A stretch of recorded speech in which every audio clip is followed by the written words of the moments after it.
America was built by individuals and families who followed their dreams. This is their story.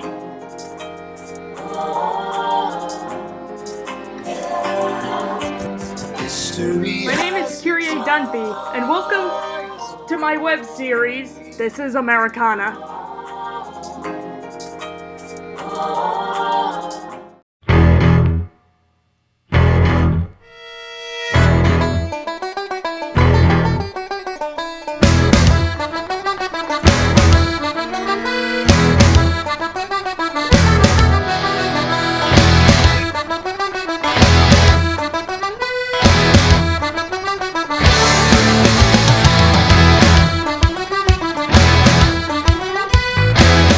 What about your mom?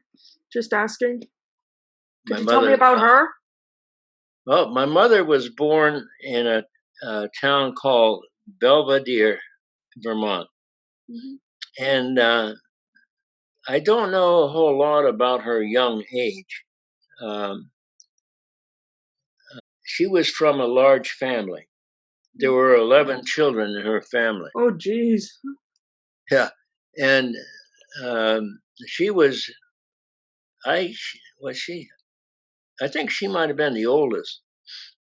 Oh. And so, as I didn't know much about her youth, but in that town in North Duxbury, where my father worked, mm-hmm.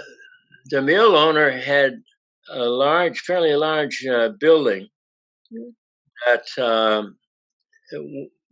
where he had rooms mm-hmm. that he would rent to the workers who worked for him, who were not married, or mm-hmm. you didn't have many cars in those days, so if they were married, they'd get stuck there on their job. Mm-hmm. And so my mother became a waitress there. Mm-hmm. And so my father, with a horse and sleigh, was, for some reason, was with the horse and sleigh going to Waterbury, mm-hmm. 6 miles away. Mm-hmm. And so my mother was also going to Waterbury. Mm-hmm. So he invited her to go with him to Waterbury. Mm-hmm. And on the way, he tipped the sleigh over. I remember hearing about that. And so that may have been how they met to a degree where they eventually got married. I don't know. But my mother, being from that large family, always felt she did not have enough to eat. Mm-hmm. And she used to tell herself, whenever I get to a position where I can eat, I'm going to eat. And so my mother was a fantastic cook. Oh. And she ate and she ate. And because she cooked so many nice things, I ate too. What was the best thing she's made? Just asking. Oh, man alive. Well, when I was away from home, mm-hmm. college, military, or like that, yeah. and I would come home to visit, yeah. She would always have food for me. And there were always a couple dozen freshly made donuts. Wow. I loved her donuts. And then she would have a big pot of baked beans. Wow. And, in these baked beans, I think she put maple syrup and things like that. So they were really good. And then on top, she'd have strips of salt pork, like bacon, mm-hmm. on the top, that would be baked and nice and crisp. So I got to say that those beans were among the things I liked the best. But she made everything. She made. I remember when I was young, one of the things I liked when my mother made a cake, for example. Oh. There would be some of the material left over in the bowl that didn't get all up. So my mother would always give me the bowl and I would eat the uncooked cake or whatever it was of it. Yeah. And I remember one day, this is when maybe I was in high school. She got up in the morning and she made a cake, and she wasn't pleased with it. So she made another cake, and she wasn't pleased with that. So she made a third cake before she was pleased. And so there was always a lot of really good food around for me to eat, and she ate and I ate. Now I don't know if I told you this before, but when I went home, I told you these two teachers talked me into going to college.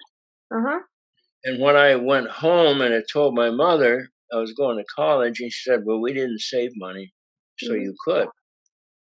So I said, "Don't worry about it."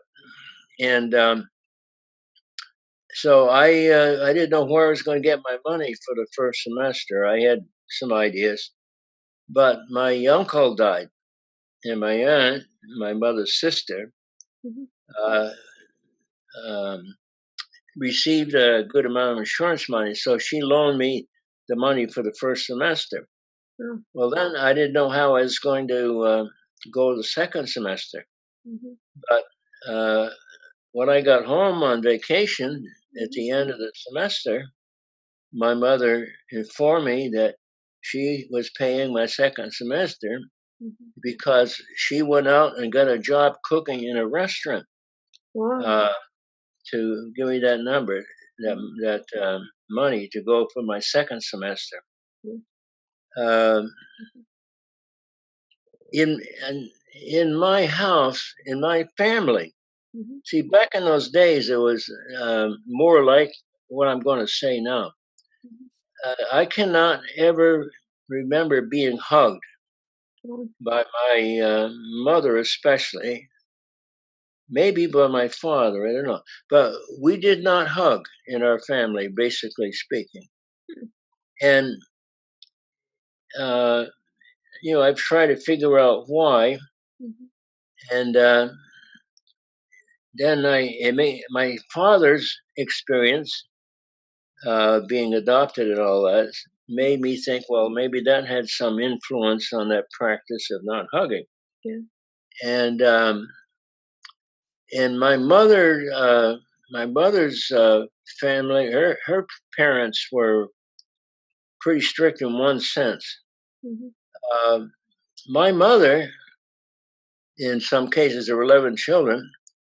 My mother sometimes did not know that she was going to have a brother or sister until it was almost time to be delivered. They didn't talk about things like that.